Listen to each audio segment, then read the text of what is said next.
You know, right. The podcast that uncovers the origin stories of some of the biggest names in sports, media, and entertainment. Nick Durst here with the one and only, often imitated, never duplicated, Joe Calabrese. And Joe, very excited for our guest today. Joining a very exclusive club as a three-time guest. And this guy, you cannot walk into a Marriott anywhere in the world without thinking about him, because I always do, and I always stay there. But why don't you let everybody know who we have back with us here once again on You Know I'm Right. He is somebody who, when we come calling, he always answers. He's always very generous with his time. And he's somebody that we really, really enjoy having on. And we do the origin story thing here, but when we have him on, it's always a much more open-ended discussion. Get to show a little personality and get to talk about what's going on in the sports world. So really, really excited to have him back. And again, I think he's become a dear friend to us. He's very supportive. Without further ado, we welcome back now three-time guest, our guy, Jay Mariotti. Jay, thank you for doing this with us once again. What's going on? Thank you. Any trade demands in the last 5 minutes? Any schools leave any conferences? Oh, yeah, we just saw it. Yeah. Crazy time in sports, isn't it? It's spinning wildly, and a lot of it's fascinating, and some of it is driving me crazy. Every day, it's great to be in this business right now because you have no idea what's going to happen day to day. Juan Soto will be traded in the next couple of days, and I'm sitting here wondering, wait a minute, Washington Nationals, the nation's capital, a top 8 metropolis and population and importance in this country, a top 3, if not the most important metropolis in this country. Sorry, New Yorkers. Why, oh, why would the Washington Nationals not want to build around a superstar for the next 12 to 15 years? We're going to sell the team and we're going to rebuild like any old small market team would. That's on my mind right now. It drives me crazy that out here in LA, last night, the fans are chanting, future Dodger.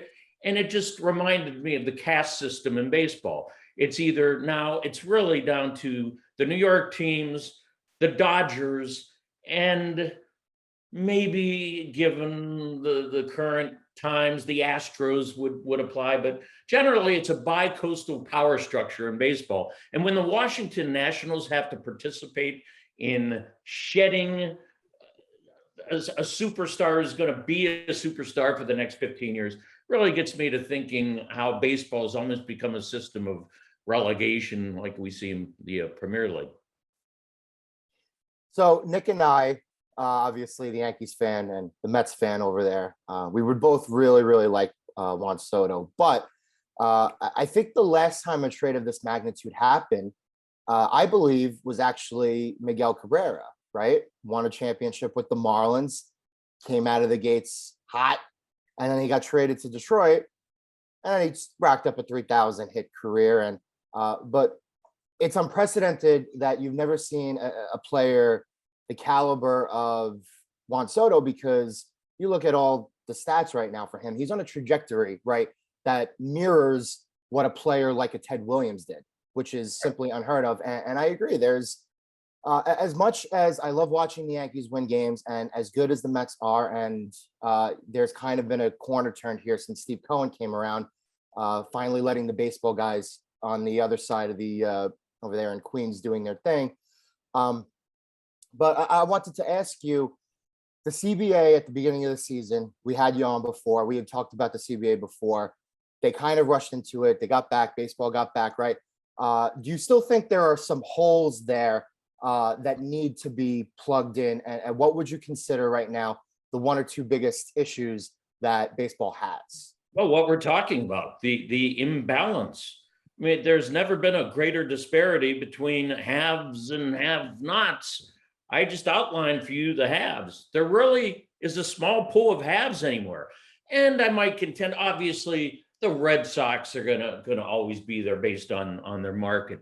I wouldn't even include the Cubs and the White Sox. That's where I worked for 17 years, but they don't act like major market franchises. The Cubs rebuilt, finally won a World Series, tore it down. White Sox tore it down in almost an entire decade. Now here they are. They're about to fall off the map again. I don't even include the Chicago teams anymore. It's not really market size, which is why I bring up Washington. And the Red Sox are about to tear it down too. Xander Bogaerts is going to leave, and they're going to trade Rafael Devers, right? So, and at what point do the fans see? They're always going to bank on that loyalty of the fan.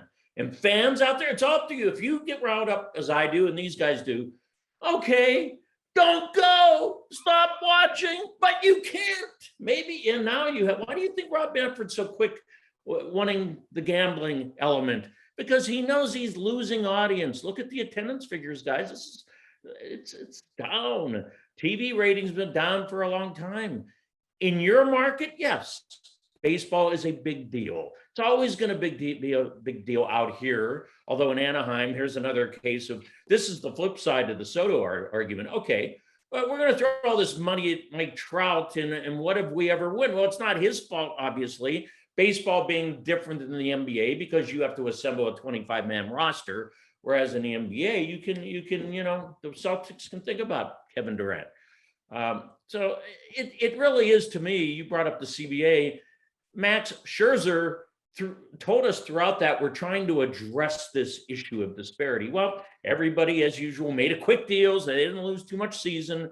And here we are again. And you're going to have Steve Cohen looking at Shohei Ohtani, we're going to be in this position next summer talking about Ohtani's contract, assuming somebody doesn't acquire him now or in the offseason and give him a ton of money. If Juan Soto is worth $500 million, what is Shohei Ohtani worth? Because he is two superstars in one body. Right. So I could make the case as his agent, he's worth $700 million. And there will be a Cohen to pay it. I don't know if Hal Steinbrenner is interested in that anymore. He's about to lose Aaron Judge. Yet out here, the Dodgers will spend. Andrew Friedman, their GM, stood on the field a couple of nights ago and said, yep, Juan Soto, we have to look at him. Well, of course, because you're the Dodgers. All right. At what point does middle America, flyover country, get sick of all this? I'm sick of the Dodgers and I'm sick of the New York teams. I'm sick of it. I'm in here in Kansas City and we fluked it out in 2015, and that's never going to happen again. I guess, again, roundabout way of answering your question. What we've done is pretty much cast away the small market teams, unless you have some geniuses in the front office like Tampa Bay. Even that franchise is starting to lose its luster a little. And I think what's going to happen now in the next 4.5 years until we have our next labor snafu, we're going to see this disparity where it's always LA and New York and maybe some team sneaks in like Houston. So all the small market teams, of course, they were like, we need a salary cap. Maybe they need a salary floor because some of these teams' payrolls are ridiculously low. But, Steve Cohen, I think, is like the worst nightmare for a lot of owners. And this is why when you were there, they blocked Mark Cuban from buying the Cubs. Mark Cuban would have been great for the game. And I think Manfred, of course, he's all about expansion now. It'd be smart for him to ask Cuban if he wants one of these expansion teams. Then you get some other markets involved. They don't want Mark Cuban in baseball. And it's not Rob Manfred, it's the owners. It's like my guy Reinsdorf. He doesn't want Mark Cuban across town. Wow. I remember in the press box at Wrigley one day, I arranged with Cuban. I knew he was going to sit in the bleachers because he was thinking about buying the Cubs. And what I told him as a prelude was, you realize you're never going to get this team. It's never going to happen because that man across town doesn't want you. Yeah. Here. He didn't want Cohen. He said he voted no for Cohen buying the Mets. Exactly. And you don't think guys like these old school, old fart owners aren't cursing Steve Cohen? They did last offseason. They will continue to. But baseball needs Steve Cohen. Unfortunately, if we're going to have any sort of balance within markets, well, Steve Cohen has just created a super franchise like the Yankees always will have and the Dodgers will have. Meanwhile, who are the other quote unquote super franchises? They don't exist. You're just going to have smarter people in the front office. I look at Philadelphia, which should be considered right on the cusp of being a major market team. Well, they want for it Bryce Harper, and here's the counter, Soto. What has Bryce Harper ever won? The difference here with Soto, guys, he's only 23. and you're not throwing this money. Ohtani's 27. You're not throwing money at Mike Trout when he's in his late 20s. This is the smartest move any team could make, including the Padres, which we're hearing a lot of noise about the Padres regarding Soto. Even though you have paid up big for Tatis and Machado, I think you need to think about at least bringing in Soto for this 2-year period and try to contend with the Dodgers. Yeah, we shall see. I think this deal gets done to the offseason, but we'll monitor that. And this is a good time to remind our listeners that the PDF Sports Network is your choice for live streaming your sporting events, producing professional grade, television worthy broadcasts on your budget, from professional leagues to little league. It's your sport, your stream, and your way at PDF Sports Network. For more info, visit us at pdfsportsnet.com. So getting back into everything. I didn't finish that good story. I'm sorry, I'm rambling. But anyway, he's in the bleachers having beers with a buddy of his. So I do an inning after inning dialogue with him, and he's getting drunker as the day goes on. And at one point I say something effective, "You really want to own this team, don't you?" He's sitting with the fans getting drunk. Who wouldn't want him owning the Cubs? Of course. How about his hometown team, the Pirates? You don't think that team, every time a young guy comes up, they trade him away? How could you remain a Pirates fan? Look, if you ever looked at the list of Pirates and who's next, Brian Reynolds now probably going to New York. He might win a ring. It's a farm team. Mm-hmm. So why not install Mark Cuban instead of the cheap ass owner in Pittsburgh, Bob Nutting? Have Cuban buy the Pirates. Yeah. It doesn't cost them much money anymore to buy the Pirates. We've had Brian Cuban on to talk about that. And we what had he his brother on. Oh, that's you. Did you have him on? Yes. Yes, we did. And you asked him about it. What did he say? Well, he said they originally tried to buy the Penguins before he bought the Mavericks, but just didn't work out. So he said after the Rangers snafu and the Cubs, that he's like, there's really no viable option for Mark to be in the MLB. All the success he's at. That team. How about what he's doing with the pharmaceutical stuff now for Mark Cuban? That's tremendous. He's a fish to fry. He needs to clean up crypto or whatever. Anyway, when he took over the Mavericks, that was a nondescript franchise. Nobody cared about it. Baseball is its own worst enemy. You need newer blood. That's why I was happy to see Steve Cohen. Yeah, he's had some missteps in the past. I was happy. You need more of that. And you know what? If some of these owners in quote unquote middle markets would sell, there would be a ton of billionaires willing to own the Milwaukee Brewers. I mean, they're out there. People would love to own as boutique toys. What I always tell Joe is that James Dolan's in the wrong sport. If he was in baseball, he'd be a great owner because he'd go over the luxury cap every year to buy the players. He gets hurt in basketball because he can't go over the cap. Except his brother owned the Indians, right? Does he still own the Indians? I think. I'm not sure. Anyway, the Indians have gone. I'm not sorry. The Guardians. The Guardians. Sorry. The Guardians, and you've seen how they downsized. But I watched them over the weekend. That's a fun young team, but in a market like that, that's almost how you have to survive these days if you don't have, a multi-billionaire willing to throw money around. Absolutely. So it's all about, building the team, getting the team culture. You got to get your stars, and hopefully you could keep them there. That's, of course, what the Patriots did with Tom Brady. And I was talking to you off there on this, was very happy to see you in the Man in the Arena ESPN Plus documentary, showing a nice clip of you on, of course, Around the Horn. So what were your thoughts about that? What did I say on this? I didn't see the documentary, but how did they quote me? Well, they showed you a clip of you, I guess, in probably Brady's second season when they were trying to go for back-to-back, and you were like, oh, this guy could actually be legit or something. Like, you shouldn't be missing Drew Bledsoe. But it was like after I actually foresaw the possibility that Brady could. Wow. Yeah, because I think it was after the Bills with Bledsoe beat the Patriots 37-0 in week 1, and you were like, oh, Brady's got some signs or something like that. But I was just surprised right there in the first episode to see you. Well, Brady, it was like Michael Jordan. Brady had complete control, editorial control over the documentary, right? So he must have been a watcher of Around the Horn. We need more of those watchers in that show these days. But yeah, I don't know. ESPN doesn't have total control over everything that goes across its air. Yeah, if it's something especially touchy, yeah, they would. But if it's something harmless like that, yeah, I'm not shocked it made it. I guess Tom Brady liked my comment. That was Tom Brady's show, not ESPN's He must have been. He must have been watching a lot of Around the Horn back I then. think he was shocked in that back in the day how many athletes watched Around the Horn. Sure. It was because PTI, we were required to keep the audience up so that we would lead into PTI, and we had quite a responsibility because I don't know, he was leading into us. It was probably some bowling show or something at the time, but we built I'm proud of that show.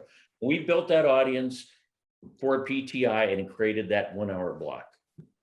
So what I want to see if you could confirm or deny this, but we heard maybe like a year or two ago, perhaps some sort of network or media conglomerate was looking into potentially hiring you, but they ended up not doing so because you perhaps wrote an article or something about something with the company, and you had to address it because it was major Fox. news. Fox. So, Fox. Yeah.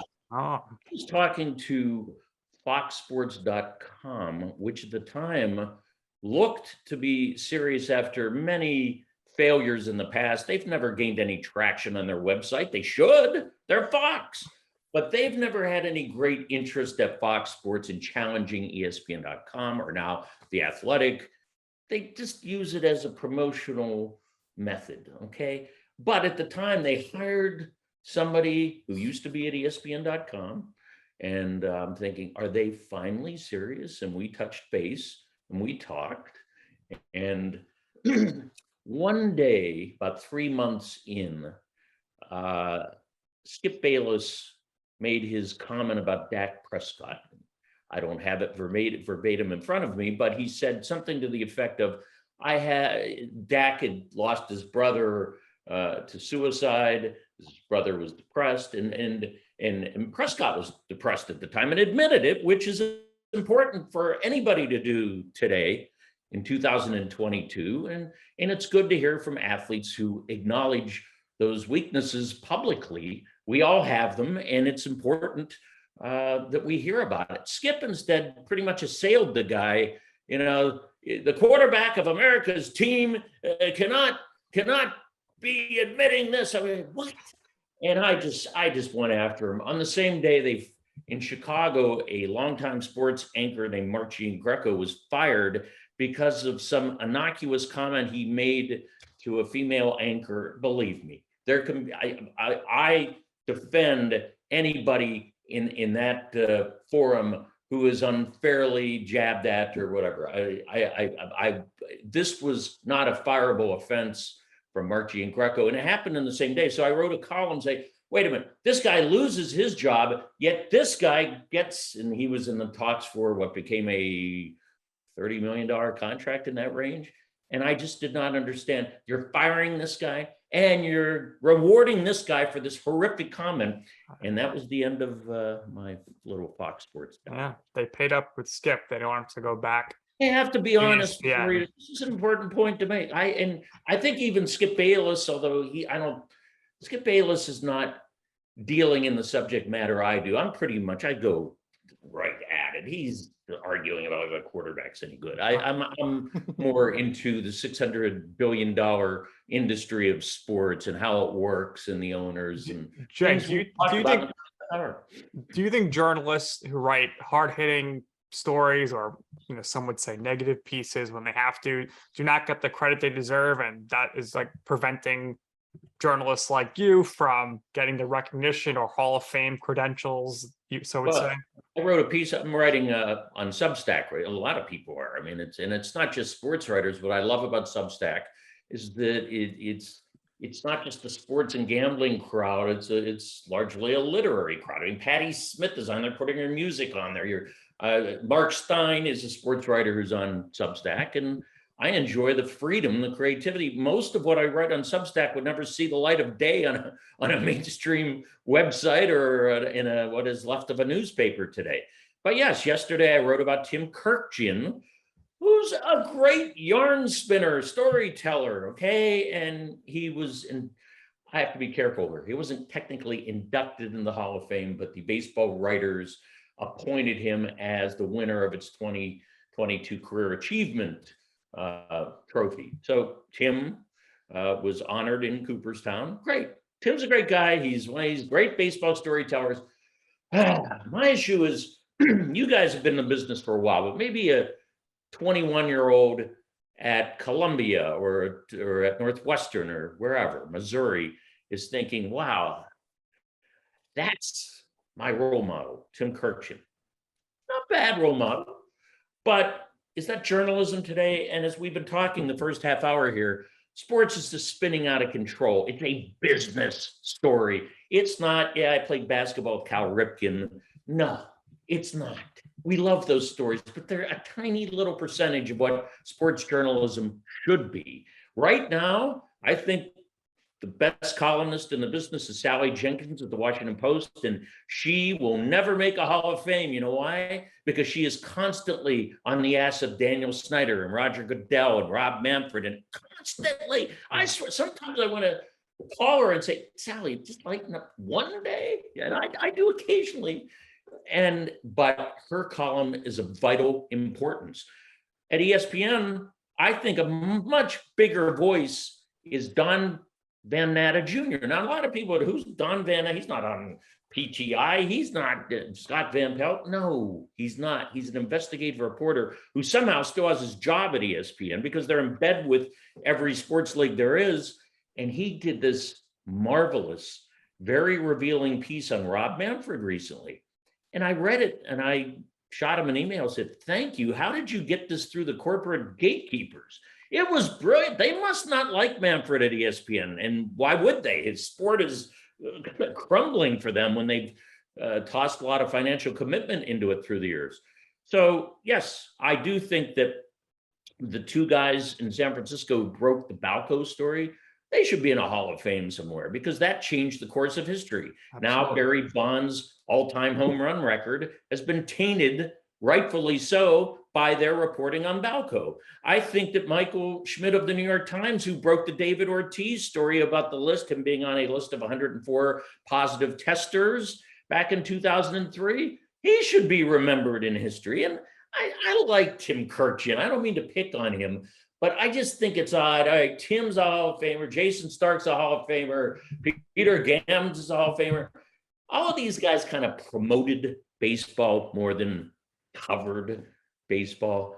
And it might seem like sour grapes, folks. I don't want to be in a Hall of Fame. That's not why I got in the business. I'm trying to be truthful to people. I don't think there's enough of that today. Because honestly, if a young person wants to go work for ESPN or Fox and has the attitude I have, they'll never set foot within 10 zip codes of the place.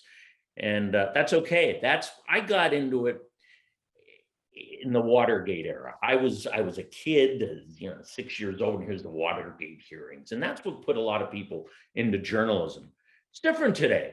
Today, a lot of younger people get into it because they're sports fans, and that's great. But there is a real important facet of this business, which is called reporting, sometimes investigative reporting, and always really now more important than ever than holding truth to power, because there is so much money swirling around and there's so much deceit now. And with legalized gambling entering the fray, you have the potential for so many scandals. It's more important than ever to keep these leagues honest. And I don't see enough people doing that, probably because they're afraid to be me. Because, oh, well, look at you got run out of ESPN. Well, okay. You have to make a decision very early in your career. You can have guts, or do you want to just make money and work for the man? Unfortunately, ESPN would like to tell you that we stand for journalism. No, they didn't. No, they don't. Not anymore. If they did, they would be constantly investigating all of their partners, and they don't do that. It's whatever feeds their interests. So not to be on a soapbox, but you asked the question. Yes, I do think that I brought up names: Sally Jenkins, Lance Williams, Mark Fainaru, Wada, the Balco reporters. They are the true Hall of Famers in my mind. Yeah, hard-hitting journalism is always a place for it, but you never know what that place is going to be as far as who's controlling it. And sometimes you just get sick of some things. And I want to know, are you sick of NBA players trying to dictate where they play when they're under contract? And wouldn't it be great if the Nets somehow didn't trade Kevin Durant and it just blows up in his face? He's got to be back there in Brooklyn next Or year. if the Nationals didn't trade Juan Soto, and so the next owner can have a centerpiece. Did they ask the next owner, by the way, if he wants Soto? Who is the next owner? Yes. Well, the next owner, just quickly, wants Soto traded because they don't want the blood on their hands. So, do we even know who the next owner is? How do we know that? How do we know that some owner out there might say, I'm an egomaniac with all these billions, and yeah, I want Juan Soto on my team. I mean, why wouldn't you test the waters? But yeah, you're right. In theory, of course, they don't want the blood, and they don't want a payroll. They want to walk in cheaply. Well, how do you remain a Nationals fan? You know, that's my flip. Yeah, but yes, wouldn't it be great if Brooklyn said no? I think their owner, that's a guy who bended over backwards for Durant and allowed Kyrie to enter the fray, and then James Harden, and looks like a complete idiot as a result of it. And maybe he will say, Josiah, and maybe he will say, I've had it. I'm not playing their game anymore. This is my toy. And if Kevin, you're here for 4 more years, we'll trade you when you want. Quit, retire if you don't like it here, and hand back the money. I'll take the money back. Yeah, I'm sick of it. Kevin Durant has totally screwed his legacy. And he's constantly aware of it because he is always on here, isn't he? Always tweeting. He's off there, by the way. No, and if he does go to Boston, good the F luck in Boston. Those are the toughest fans.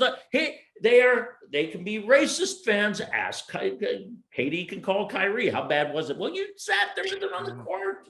Yes. How is he going to survive in Boston? That won't work either. I almost How's he going to handle the media in Boston? He's going to handle it. The fans are nuts. And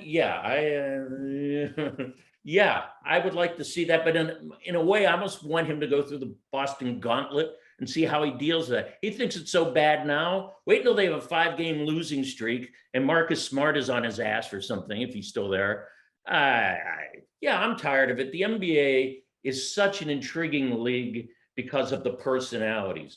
But we just saw the Golden State Warriors show, yes, we have a superstar who can stay intact his entire career here, and we can continue to emphasize the variables of commitment, unity, and good faith to all of us. And you just saw them win their 4th championship in 8 years. And Kevin Durant had to leave one team to win 2 rings. Then he decides he's bigger than the Warriors. He goes to the Nets. He realizes he's not the businessman he thinks he is. He demands a trade. Of course, he wants to go to Boston because he thinks they have a chance to beat the Warriors. KD, you have lost this gambit. Steph trumped you. It's over. You have already, you can't, I don't care if you win 5 more championships. You won't, because you're never happy where you are, and you're going to demand a trade out of Boston if that goes south.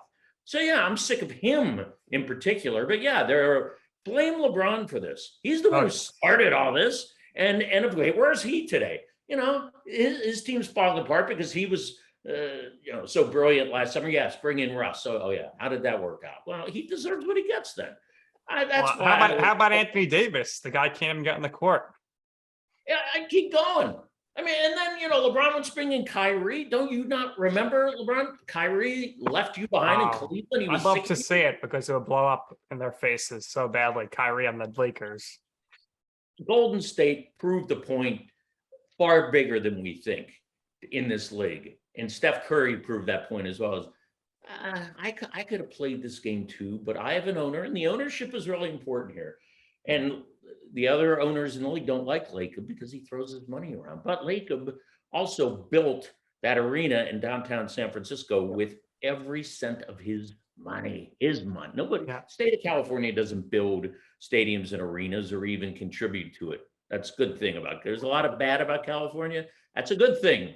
And Lacob spent $1 billion plus for that San Francisco arena, and he wins championships. And Jay, if you remember, right when he first bought the team, they were doing some ceremony for Chris Mullin and they were booing him. And Chris Mullin was like, just give him a chance. It's going to be good. And it was.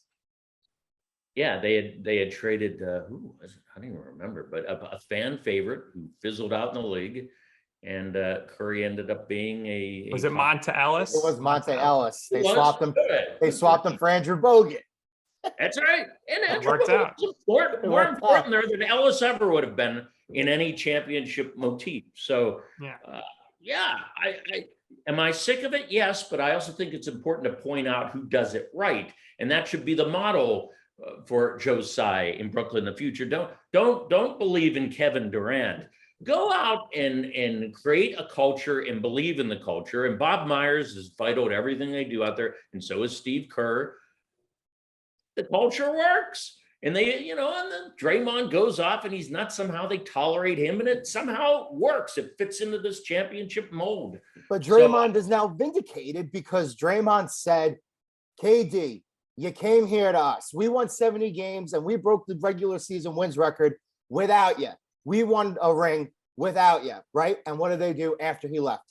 They won a ring. That's another factor here that plays significantly here. He's trying to advance his media career. I just wish Draymond would shut up because he came this close to blowing it for them. This close. and they benched him. Good for you, Steve Kerr. They had to bench him. He was a liability. They were talking about Jonathan Kuminga should get his minutes in the finals at one point, and rightfully so. I'm sick of it, yes, but okay, here's your blueprint for how to do it. Let's see if other teams could do it. Now, Boston has a similar blueprint, and this is the question about bringing in Durant. Do you really want that headache? And it will be a headache. It'll be a social media headache. It'll be a traditional media headache. It'll be a talk show problem. Whatever comes up, it will with him. And if they're falling short of expectations, do you really want that? Or would you prefer to follow the Golden State blueprint? And, well, we have our homegrown Tatum and our homegrown Brown and our homegrown Smart. Why don't you just stick with it? That's the debate they should be in. But everybody who follows the NBA falls in love with these superstars. Well, it didn't work out for James Harden, didn't work out for Kyrie, hasn't worked out lately for Durant, and I could go on. Maybe Boston and Brad Stevens, a traditional guy who hopefully is not getting a push from ownership, should just stick with what they built. Maybe that's the better plan here. Absolutely. Could not agree more. Speaking of being sick of things, Jay, you know what Nick and I are sick of? We are sick of the NCAA. Totally sick of this, right? So where's college football and where's college basketball headed? Because we're headed to the point where everybody is going to be condensed into probably to start at least 4 super conferences, and you might get 2 super leagues out of it down the line. But Jay, where is the NCAA headed? Because this is utterly ridiculous. The NCAA is dead. That's one of the. I mean, they're done. College, the conferences, the super conferences, swallowed up the NCAA. They're nowhere to be seen. It's almost if we had an efficient, legitimate NCAA right now, we might be putting an end to this. But it's look, that's gone. Forget about the 2 super conferences. Think about where all this is going. Who owns all the power? It's with NIL now. It's going to be the programs with the biggest traditions, the biggest brands, but more importantly, the biggest pool of boosters who can pay players when they're in high school, pay them millions to come to USC, which is why I bring up USC. USC should never lose a national championship, because they have every imaginable built-in advantage out here, including weather and stuff. But think about the NIL pool here. You have Hollywood, you have CAA, you have agents, you have billionaires out the wazoo in Los Angeles and Southern California, many of whom went to the University of Southern California. Why would they ever lose a game? They could pay every transfer portal here. They stole Addison out of Pitt. And here he is, best receiver in football. He is Caleb Williams, who was Lincoln Riley's quarterback at Oklahoma. Where's all this going, guys? It's not just going to be 2 conferences. Why would I in the SEC want to give $100 million a year to Mississippi State? Why would I in the Big Ten, if I'm Ohio State, want to give $100 million a year to Purdue? What they're just there. What are you adding to this? They're riding coattails. So I got to thinking, think about the future here, 2028, when Amazon and Apple are now squarely entrenched in bidding for all of this and outbidding the traditional networks. Why wouldn't you have one super conference of 12 teams? And I went through this in summary, and you'd be shocked at who's out. Penn State's out, Auburn's out. But yes, if I had my column with me, but obviously Ohio State, Alabama, USC, Notre Dame will always be protected by a television network. It's just too valuable a product. And just go through those powerhouse programs. Texas, and obviously Texas A&M now, because they have oil money. In Oklahoma, they have oil money. You have to think that way. And in Alabama and Georgia and Florida, that's roughly that crew. I think I included Miami, because I think Miami has so much NIL money going on down there. These guys coming out of nowhere. That's going to be, Ohio I think, State and Michigan will lead the way up north. Yeah. So that's where we're at. And I think as the decade turns, why wouldn't we see, as I brought up earlier, as we see relegation with the Premier League, why wouldn't you have 12 programs in one super conference with big mega clashes every week? Every week you're going to see Texas play Alabama or something in Arch Manning. Yeah, I won't stop at this, because I see how this speed train is going. Why would it stop now? Because I keep thinking about Illinois and Purdue and Missouri and Maryland. And how about this one, Rutgers? What the hell is Rutgers doing in the middle of this? Why do they deserve $100 million that has been created by Ohio State and Michigan and the others? So just food for thought. I don't know why it would stop here. If power and greed have taken over to this point and swallowed everything up, why wouldn't they then swallow up their own? And why wouldn't we then be in position to have the big TV bidders being part of this 12 program super conference?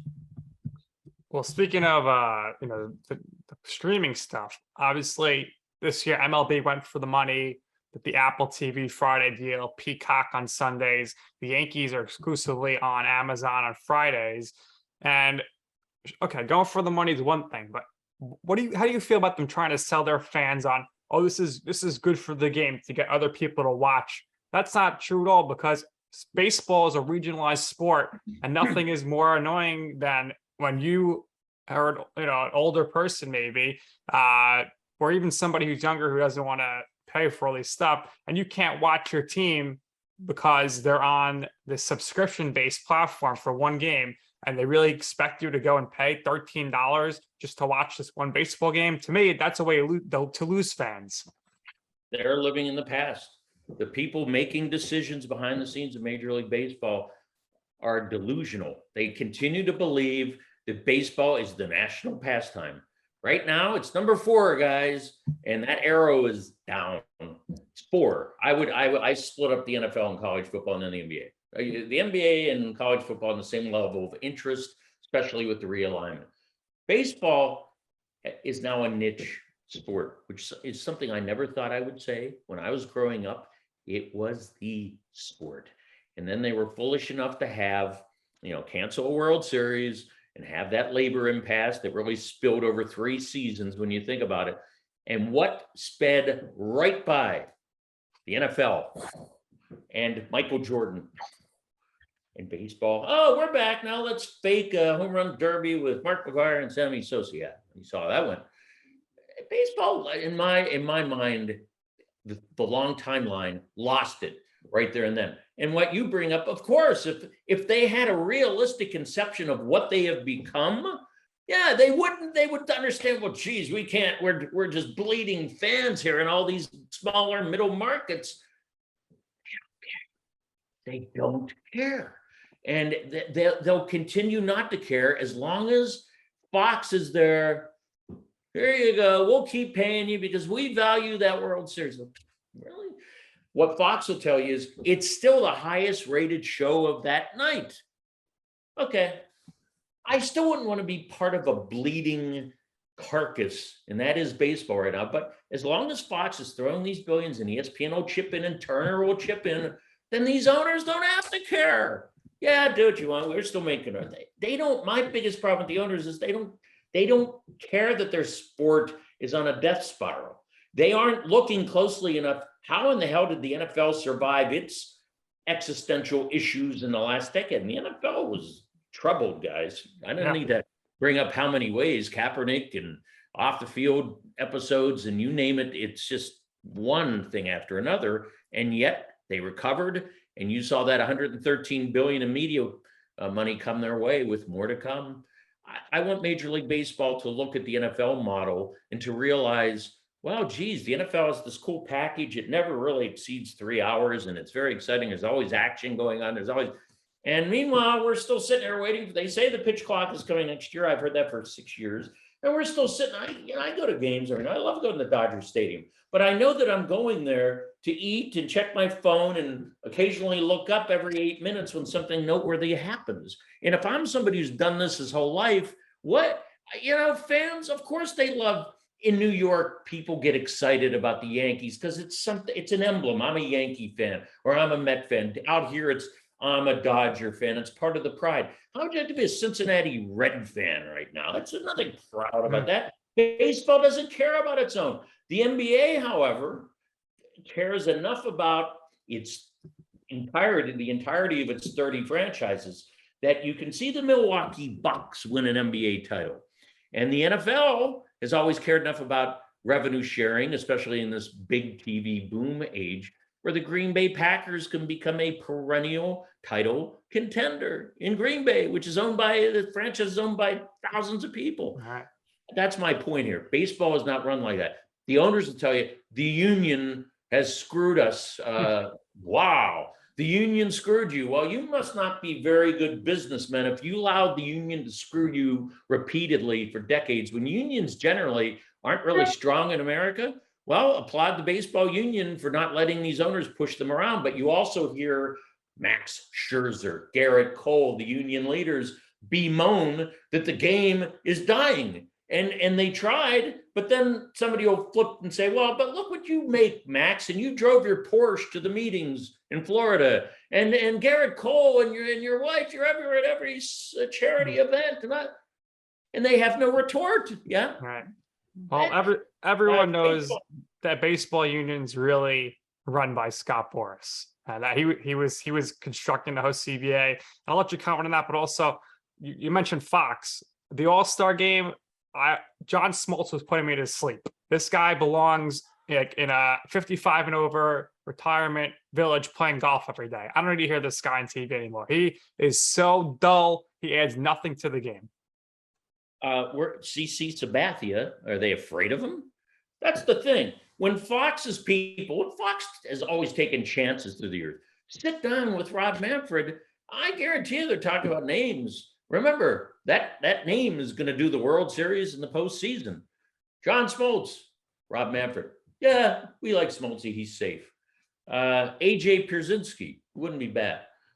He's capable of going off the rails. CC Sabathia. No. They're afraid. Fox is afraid of, in the fifth inning of a live game watched by now, how many? 8 million? It used to be 50 million. But 8 million people, they're afraid CC Sabathia will say something crazy. Good. That's cool. He can. It works. But when you get to that level, guys, you can't really go beyond Jeff Van Gundy. Van Gundy will push that envelope every night. It's part of his quirky personality, but he knows where to draw the line. On those big showcase broadcasts, we have Joe Buck with Troy Aikman. I like Troy, but he's pretty conservative.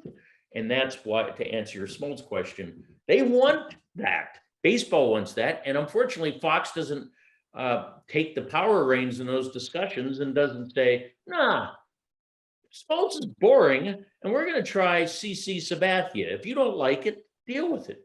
For some reason, they bow to these leagues. And that's one of the central issues I have with sports today. TV runs the show, but they're allowing the leagues to run TV when it's TV that is supporting all of this with billions. Wouldn't it be great if Fox brought back Pete Rose and put him in the booth and let him read all Well, the gambling reads? They did bring him back on the post-game show. I was like, where the hell did this come from? Let him do the reads for gambling. He could do the FanDuel reads. Yeah, well, all right. Pete Rose, I actually like that idea because he will speak his mind. I don't care. As long I used to be a staunch Pete Rose should never be in the Hall of Fame. And then I saw, as you just said, Rob Manfred cut deals with every casino and sports book there is. Okay, can we now seriously say Pete Rose should be banned for life for a gambling indiscretion in the 1980s? Rob is quite the hypocrite. Here's the other thing I'm waiting for, guys. Fox is the big Hall of Fame thing. Hall of Fame is that they can. Kevin Burkhardt can sit there. The Hall of Famer Frank Thomas, the Hall of Famer David Ortiz. It can now say.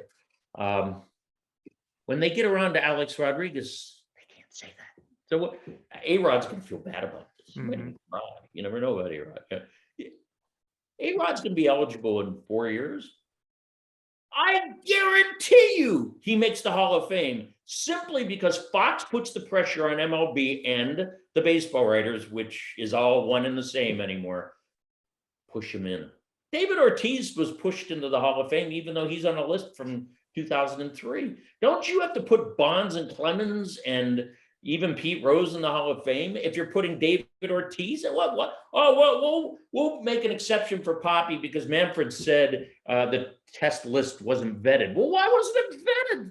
Of course it wasn't vetted. They didn't want to know what was going on at the time. So yes, Pete Rose, I would bring him back right now. I see the Phillies are bringing back Pete Rose for a ceremony. I don't know, guys. Once sports starts going down these dirty roads of gambling and not really telling us how they're going to monitor and how they're going to secure and make their games safe and filled with integrity and keep the dirty people out. And as long as sports goes down these roads, I have a hard time with sports playing judge and jury with Pete Rose and other people. You guys are as dirty as the people you're calling dirty. So yeah, not enough watchdogs out there. I'm glad you bring up these topics, but I don't think this discussion we have here would ever take place on ESPN or Fox. I think somebody would come in running in, got cut, and somebody would come in here and grab me and put me in a straitjacket. Yeah. Get the hook. Yeah. So let's go back to the NFL because Nick and I want to talk about possibly the biggest and most fascinating story of the entire offseason, which is what was happening in Cleveland with the Browns trading for Deshaun Watson. The worst trade ever. Losing and getting rid of Baker Mayfield. And now there is still the question in play of what is going to happen with Watson in terms of his legal troubles. Will he be on the field this season?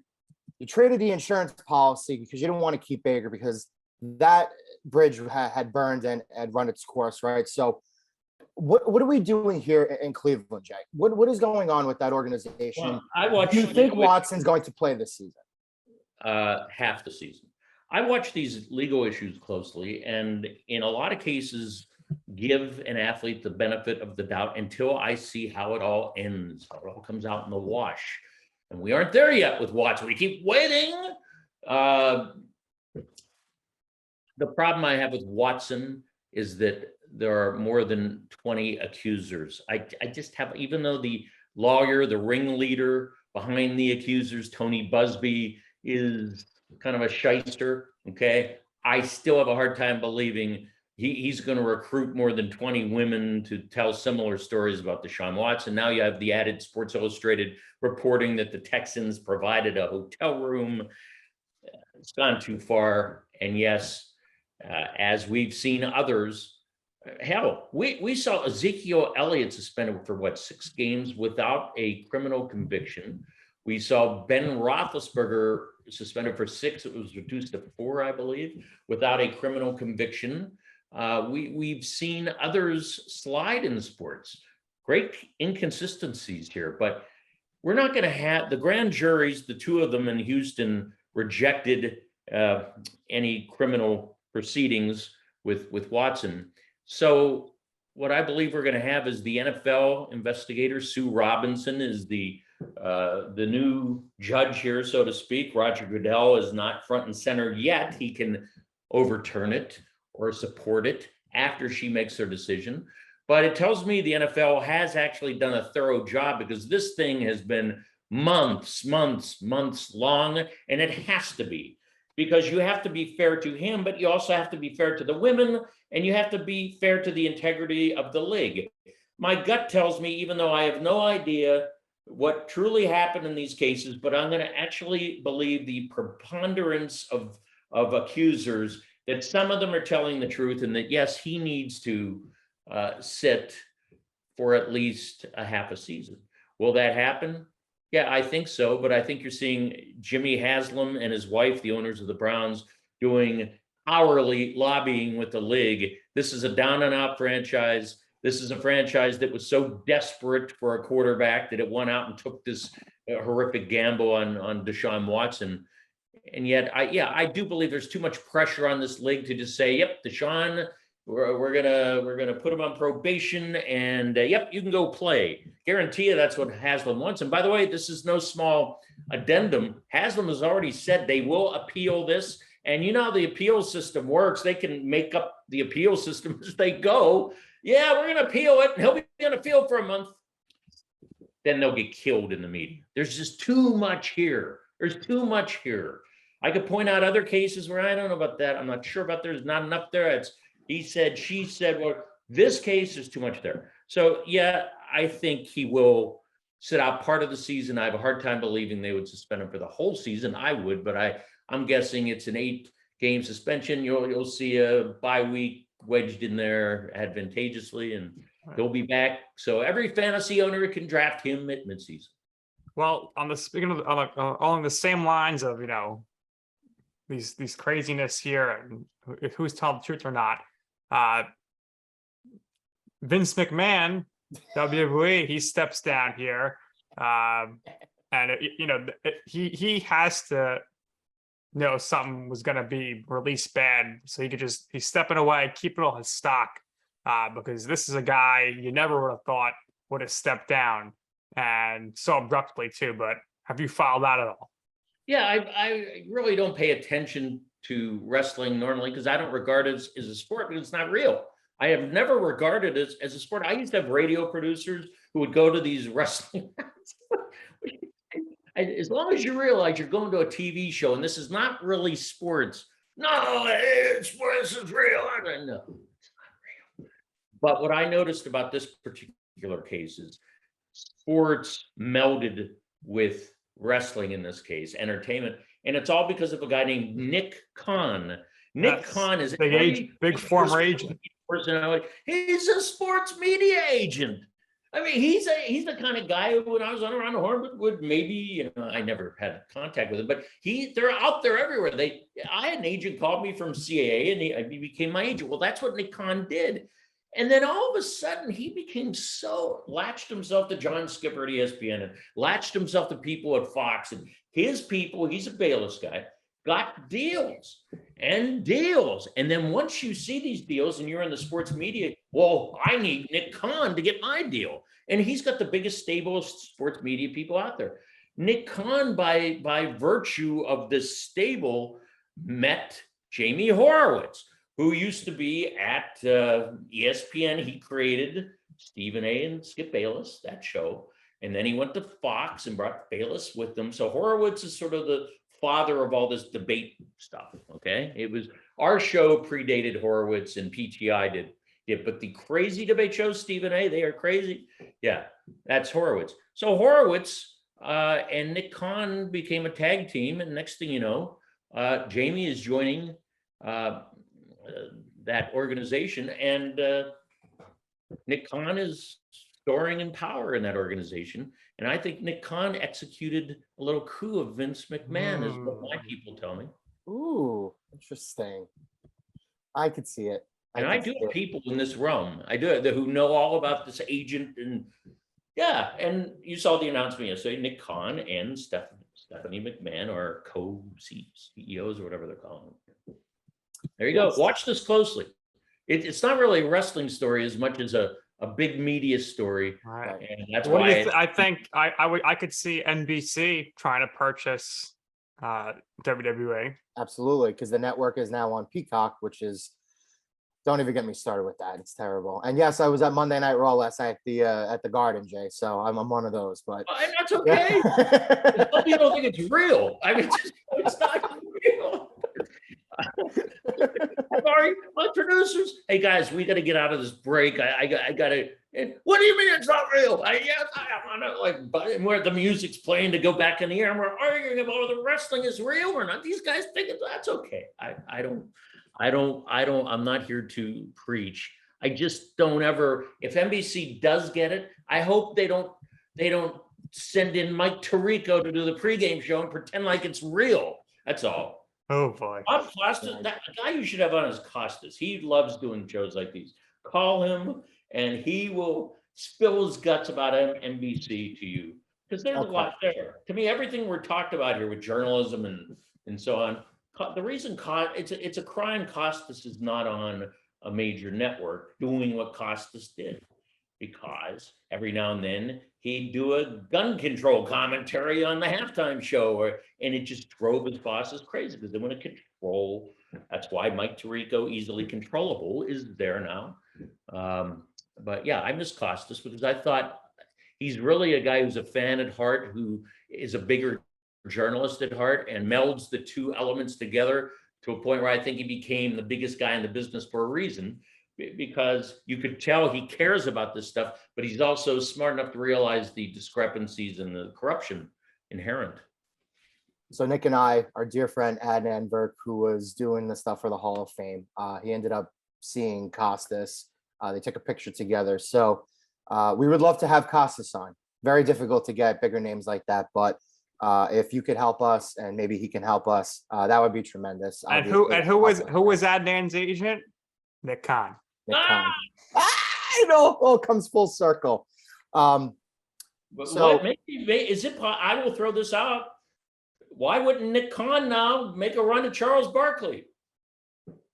Why not? Why not? It's a great idea. Barkley. Oh, Barkley used to. I'll never forget. And it was a Christmas dinner, not Christmas night, but it was holidays. In the early days of the iPhone, Barkley just ripped you on the Tonight Show. He used to go on these Skip Bayless rants, but they used to include me. He goes, Skip Bayless and Jed, he can't get my name. He can't spread. Jed, if I had a chance, I'd kill them right now. And he'd do it all the time. So I go way back with Barkley, and I can't believe. Look, I'm against Live to begin with, okay, and the life issue I have with anybody going into business with killers, with their human rights atrocities in Saudi Arabia. I have a big problem with that in general, with the sports washing of the Saudi Arabian government trying to use golf to do that. And it's really not working because anybody worth his oats doesn't take Live golf seriously. It's a joke. It's a circus. But for Charles has used this platform of free speech like few people in the history of sports media. The American platform of free speech. He's forgotten what paved his path to wealth and fame, and arguably a place at the very top of the sports media industry. He forgets. I'm going to go take their money because I have major. So now anytime Charles talks about life beyond basketball, and he often does, I have a hard time taking him seriously because, okay, you're going to sell out to this. If another legitimate network made him an offer, all right, go for it. Yeah, you leave TNT, go to ESPN, you're going to leave a U.S.-rooted network to go have your paycheck signed by the Saudi Arabian government because you can? This is a power play. He needs more. He saw Tom Brady money That Big Tom money. Brady contract from Fox, he saw that and went, wait a minute, I'm making 10 million the next 3 years, 10 million a year the next 3 years, and Tom Brady signed for 385 million for 10 years. That's 38.5 million a year. He's realizing, wow, I'm vastly underpaid, and Troy Aikman's making more, and Joe Buck's making more, and Tony Romo's making more. I need my money. This is what's going through his head right now. But don't do business with Saudi Arabia. And Jay, yet why doesn't Live take over NCAA football? why don't they take over baseball? If they have all this money, just take over sports. Don't give them any ideas. They found the right. What's great about Rory McIlroy and these younger guys, that they're and Tiger in particular understood the mechanism that got them going as young people. You don't give up on that mechanism. And for Charles to turn his back and Charles Barkley's done a lot of crazy stuff, guys. I mean, he would go on the air and he would fat shame women in San Antonio. He did about 5 times. He's done all sorts of, and those people at TNT have put up with this crap in the name of good ratings and a good TV show. And he had better realize everything they've done for him. And, I don't know if he's but he's only doing basketball 6 months a year. What do you do the other 6 months? And no, they should not let him go work for Live in Moonlight. No, just leave. And all those sponsors, and he's doing Subway ads now on the Capital One, and we love Charles. Have you thought about your sponsors and what you're going to do to them and the people they have to cater to and the people who buy their products? No, Charles being greedy like everybody else. He disappoints me because I thought deep within that body he might have stood for something more. No, he's greedy like the rest of them. We'll see where this goes this week. So Jay, you said a line, human rights atrocities, and this is the part where we're going to talk about probably the most serious topic in the sports world today, and that is Brittany Griner. Now, did she technically break the law in Russia? Sure, absolutely, right? But the question here is, number one, does the penalty fit the crime? But more importantly, this is something that is well beyond sports, well beyond sports. And you saw it a couple of nights ago at the ESPYs, right? Megan Rapinoe had that speech on stage, right? You've seen multiple athletes, including LeBron James, who, I don't want to say it, but you'll say it for me when you get there. But what's happening with Brittany Griner right now, it's something that is, I mean, she should really be back here, right? And I'm going to leave it at that. So I want to get your opinion on everything surrounding that and what's going on, and the voices that you hear back here at home who are speaking on that topic. Well, if you were going to Russia, I'm going to take a guess that even if, and I don't know if I buy this, a doctor prescribed you with hemp oil, cannabis oil, for some sort of issue you have, that you would know enough about the US and Russia and the current relationship between those countries and the current war going on in the Ukraine. And at the time of her arrest, everybody knew it was about to happen. It was hardly a secret. I think you would know. I'm going to not test the waters here at the X-ray machine, and I'm going to leave my canister at home. My vape pen, I'm going to leave it at home. For you or me, we would be in the same position as her. Now, Putin wouldn't care about me or you as much, but this is something else where I'm having a hard time with going guts out here and defending her, because she lived in Russia playing for that basketball team in that country for several years, and must have known that there are certain things I just can't do over here. And I'm not going to try to smuggle, if that's an appropriate word, a vape pen through customs at the Moscow airport. I'm just not going to do that. She did. And it came at the worst possible time, as Putin is looking for any reason he can to undermine the United States and to try to do a prisoner swap of Brittany Griner for some mass murder who they're talking about, which wouldn't be really a fine sports swap at all. And it wouldn't be fair. And I think that she should not be in prison in Russia at this point. But do I think that she should have gone through a certain amount of travails in their court system? Yes, because you and I would have. Right. Well, what gives her? Well, she's Brittany Griner, and don't tell me that this has anything to do with her being gay or her being black. Nope, it has everything to do with her being American and a fairly prominent American in her sport, and Putin smelled blood here.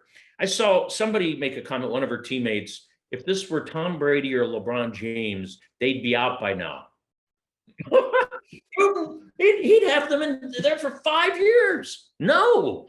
Right. And first of all, LeBron, I think, would be smart enough not to try to get that through the gates. Yes, what's legal in the state of California is not legal in Russia.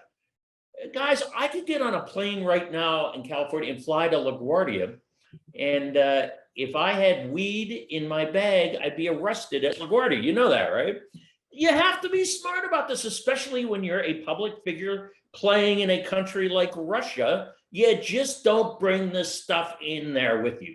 So, as I said earlier, this should not be happening now. She should have been released a few weeks ago. But if they keep her there into the new year, yeah, Jesus. Basically, Putin is waiting for us to release one of the people we're holding captive. And I don't know where Biden stands in that, but I think people who delve into this topic will tell you there are people who have been treated even more unfairly than Brittany Griner, who are sitting in Russian prisons right now. Why aren't we taking care of them? So I'm sorry if I'm not gung-ho on the Brittany, because I just think about most Americans would be put in the same position, and this should probably be a lesson in wartime to be smarter about what you put in your bag if you're going to Russia. Right. If we take Joe, for example, and he got arrested in Russia, we'd never hear from him again. No. We wouldn't know, but there'd be no public opinion. Nobody would know, and it'd be tough luck to Joe's family, unfortunately. Right. So my point exactly. So why would Russia let up on this? This is somebody who wasn't very smart in how she packed her bag. And I don't want to, every time they go to court now, every week, it's once a week for about an hour. That's not fair. Look, none of this is fair. I want to point that out. But it wouldn't be fair to us either. It wouldn't be fair to any American. It's not fair to the scenario you just painted, or Americans who are over there being held captive. It's not fair to anybody. It's their way of life versus our way of life. However, we should all know by now, don't put weed in your bag if you're going to Moscow. That's where I stand on this. And I'm sure there are critics who say, well, you're a racist, or you don't like her because she's gay. No, nothing to do with any of that. Just what was in her head when she was packing her bag. That's my problem. Yeah, there's a lot of back and forth now with the he said, she said, and everything on this. And another scenario, not as severe, with the he said, dating back a month or so ago, was your buddy Skip Bayless and Stephen A. Smith had a little bit of a war where they were fighting over what were the origins of the two of them working together on First Take. Apparently, Stephen A. ended up going to Skip's house in California and they worked it out. But do you think that was all purposely done to just kind of get their names out there? All right. Let me. I love talking about ratings on these shows because I don't think people understand. I'm not. You guys do. I'm just people in general. You realize Skip Bayless on an average day on that show on Fox on the morning, which starts at 6:30 out here in LA, is watched by the approximate population of Huntsville, Alabama, and there might be more people in Huntsville than why. And I'm not kidding. I looked this up one day. He's watched by 110,000 people. This is a country of 332 million people. So why are we making a big deal out of this? Sometimes I think, why am I even writing about Skip Bayless? He used to be my column competitor in Chicago. I was like, why is he a big deal? Because he makes himself a big deal, getting to your point, by saying outlandish things or saying things that'll get him in page 6 in the New York Post with Ryan Glass-Steagall. And nothing against Ryan. I'm just saying those are the sort of things that the New York Post pays its internet writers to write, oh, what did Skip do now? Now get Skip a headline. Post is owned by Fox Corp, by the way. There's a relationship there. And that creates some social media interest for Skip, but it doesn't translate into the ratings. And trust me on this, advertisers on that show aren't as hepped up about his social media following as they are about his audience on the show. It's not good. Stephen A., since Skip left, has trumped him, tripled, quadrupled the ratings. They went through Max Kellerman. Now they're in a cast of characters. Nobody's better than the Mad Dog, though. Radio Hall of Famer with Stephen A. It works because they are complete opposites. You got Stephen A. over here, and this is the antithesis, one and the other, and it works. That's what worked with Stephen A. and Skip, two entirely different people. On another level, me and Woody Page, and we'd go at it. Two completely different people. That's the formula. But you just don't trot in Michael Irvin because he's loud. Then you got two loud guys yelling at each other. Mad Dog Russo comes at it from a different point of view, and it's working. I don't think they'll hire him full time, though. I don't think that fits the ESPN formula. I think that's just a temporary thing. They should get Francesa in now. Getting back to ratings, though, Skip, the ratings are so low. I think Skip orchestrated what started that was he talks about his relationship with Barkley, who has often said, I want to kill Skip Bayless. Then he ramped it up to, I really want to kill Skip Bayless. Before he started to believe that he did want to kill Skip. So Bayless goes off in some whiny rant about, oh, my wife, Joseph, is that her, Ernestine? Or he brings Ernestine into this way too often. And my wife just doesn't trust Charles. She hates Charles. Who cares? I know, but I'm talking about it, and you're talking about it. And he's clever, Skip Bayless, in knowing what those of us will actually talk about, even as stupid as it all is. So I think the conferences, the Alta conferences they had, was all for ratings because they're so bad. Bayless needs to try to get his ass back to ESPN. He's probably seeing, I don't think Nick Khan represents him anymore. He's a bigger fish to fry. I think Skip is seeing Stephen A. doesn't have a partner. I'm going back to ESPN. Skip, you're 70 freaking years old. Some of your thoughts are make you look 110. No, ESPN is not bringing back Skip Bayless, but I think that was why he went on that little media flurry for a while. Well, Fox is going with a new morning show this fall with Craig Carton, who seems to be a ratings magnet. Wow. Now, there was the reports were that for some reason, Fox was really going hard after Damian Woody to be the co-host with Craig Carton. For me, I don't see any relation there. It makes no sense. Carton is a personality.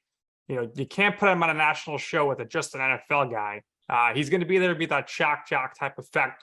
Who would you think would be a nice type of personality to work with a Carton, who's going to be doing a morning show on TV on Fox at 6 a.m., 3 a.m. your time? So we're going to be watching that show.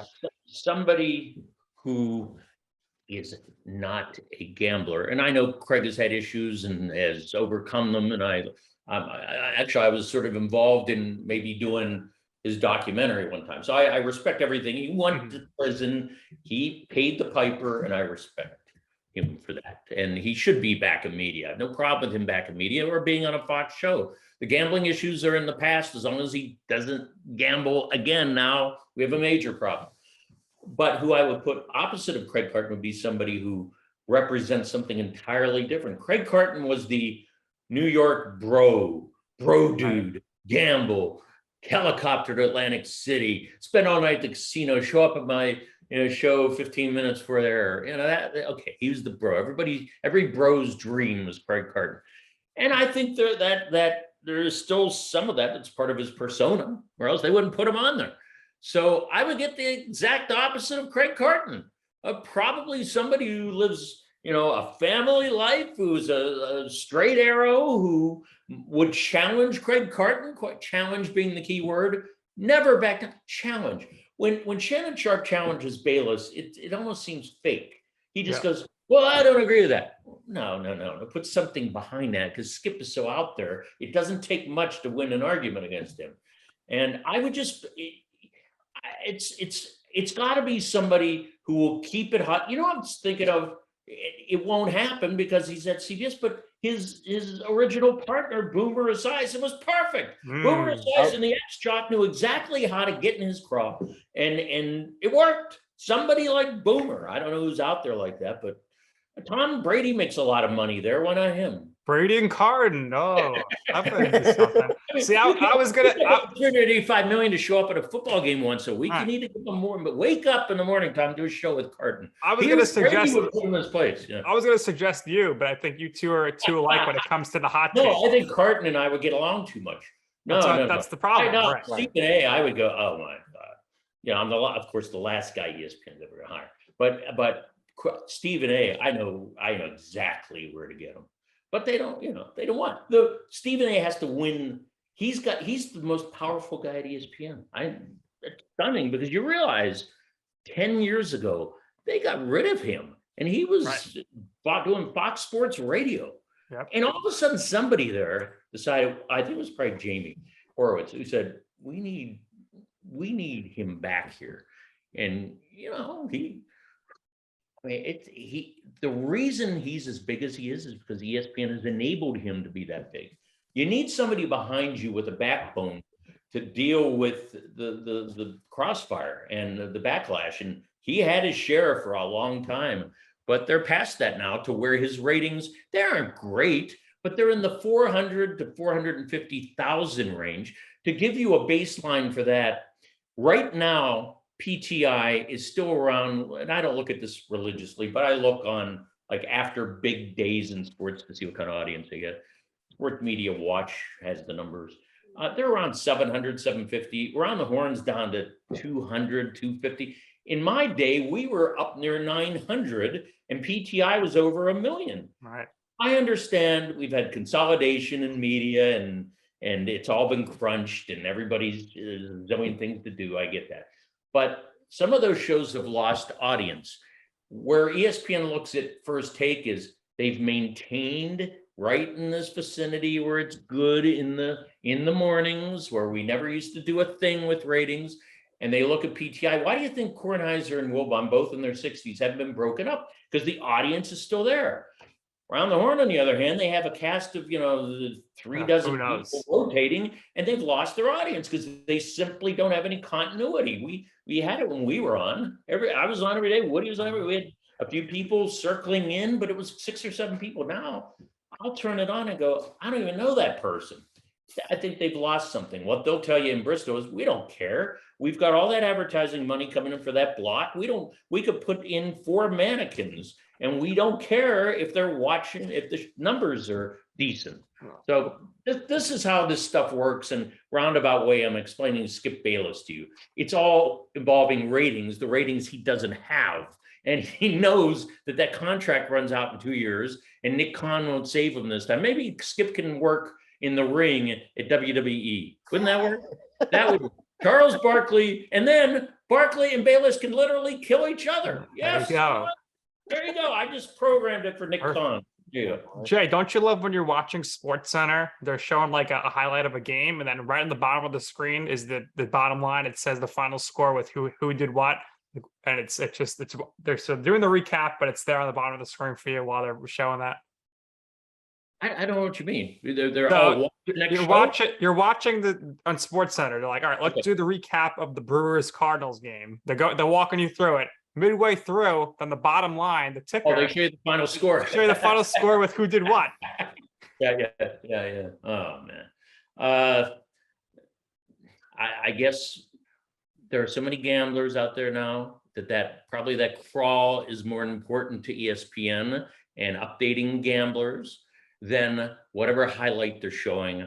I think what people involved with SportsCenter, they're frightened that there might not be a SportsCenter way down the road. I mean, is there really a use for highlights anymore when, I don't, you need highlights on an ESPN show. I'm guessing their audience is a much higher age bracket than they want for SportsCenter. So yeah, I might be wrong, but I'm guessing they want that crawl to take prominence because somebody has either fantasy numbers or actual wagering on what happened in that game. Absolutely. So I have to ask you and this is the name of the podcast. So what in your career was your I'm right moment? So what I mean by that is a time where you wanted to do something, maybe a manager or somebody you're looking for advice, like, Jay, you can't do that. That's going to backfire for you. And you said, you know what? I'm going to do it anyway. And ultimately, you will see why it is that I'm right. Not to pick on the newspaper business, but I got out of a newspaper and saw what was about to happen to the industry and handed back, $1 million. I had guaranteed money coming to me, and I couldn't deal with it. I knew that if we can't post pieces out of the Beijing Olympics, we can't post them on our digital site for hours, we have no chance in this industry. And they wouldn't upgrade. They had no foresight at the Sun-Times about digital. I did. I knew where it was all going. They don't want to spend the money. Yeah, and that paper declared bankruptcy a couple of years later. Right now is just really hanging on. A public radio station had to bail them out. The plumbers union had to bail them out a few years ago. It's sad. I'm not making fun of it. It's just, I saw it coming. So your question was, I know I'm right. Yeah, I went on HBO Real Sports with the late Frank DeFord a year later and spelled it all out for Frank, who was an old school guy, and he's sitting there holding that day's paper. We're in the Wrigleyville rooftop, and he's interviewing me there. Jay, I've been reading this at breakfast my whole life. I said, Frank, that Starbucks over there, there are people reading today's news on this phone here. Yep. And he looked at me like I had three heads. And it's so sad. And I foresaw it. Unfortunately, I became quite an enemy in the industry for sort of telling this secret. Yeah, it was not. You then saw the free fall of newspapers all over America, and other than the New York Times, the Washington Post, and the Wall Street Journal, they're all fighting for their lives. Even the LA Times out here, they're all fighting for their lives because they did not understand that they had to become a digital first product. The Times did, the Journal did, and the Post did. It helps to have Jeff Bezos' money behind you in Washington. But I credit those places for not giving up their sizable audiences and just trying to move on with the times. Whereas the LA Times, no paper took a bigger hit than that. The Chicago Tribune took a major, wouldn't even recognize it. When I go to O'Hare, they don't even have it at the gift shop. You have to go in a back corner. The entire industry changed, and I called it, and I didn't do it. I don't have any glee for calling it, but I just don't like the idea that a lot of people have at the time were shooting me down for my opinions. Like, hey guys, open your freaking eyes, see where this is all going. It's called technology, and too many people are set in their ways, too lazy and complacent, and so here we are today. It's a fascinating story, actually, because a lot of people will say that paper in Chicago is still alive. No, it's not. A lot of people would say, well, what are you doing today? Well, you're not a big city columnist. And I'd say, well, because I've made a lot of enemies along the way for a lot of reasons, including calling out the newspaper industry for not having a bigger tech presence in 2010. So I don't regret any of that. And I know I'm right. There you go. Jay, thank you again for doing this with us. Something that Nick and I are going to slowly start to try to do is try to meet up with everybody that we have on the podcast one-on-one. So I've been planning an LA trip in the works. So I hope when that happens, when I fly across, I'll reach out. Would love to at least be able to hang out with you and you will do what I did. Anybody who comes out here, you're going to get the Steely Dan tour. There's a Steely Dan song. It's Drive West on Sunset to the Sea. You just flip it. You start at the airport, you go through Santa Monica, you go up to PCH toward Malibu, you do all that. The water's over here, the rocks are over here. Hopefully a boulder doesn't hit you. And we turn on right on Sunset, and we weave through the Palisades, you weave through Westwood and UCLA up, Holly Pavilion, and these mansions and everything. Then you're weaving through Beverly Hills. And then all of a sudden you start to get toward Hollywood, which gets grittier. But then there's the Viper Room, and people are always freaked out when I point that out. It's where River Phoenix overdosed, and where Johnny Depp ruled the roost. And for years, he'd bring all his friends, and And then you start to head, and it gets more. It continues grittier, but you're getting the entire LA experience. Then you're gonna see Vin Scully Avenue. I'm gonna make a left and go up the hill, and we're gonna take you into Dodger Stadium. It literally drops into a canyon ahead of its time. And then you end up in Chinatown and downtown, and then I will show you the biggest homeless encampment in America. There you go. I have my uncle lives out there. Two of my best friends live out there.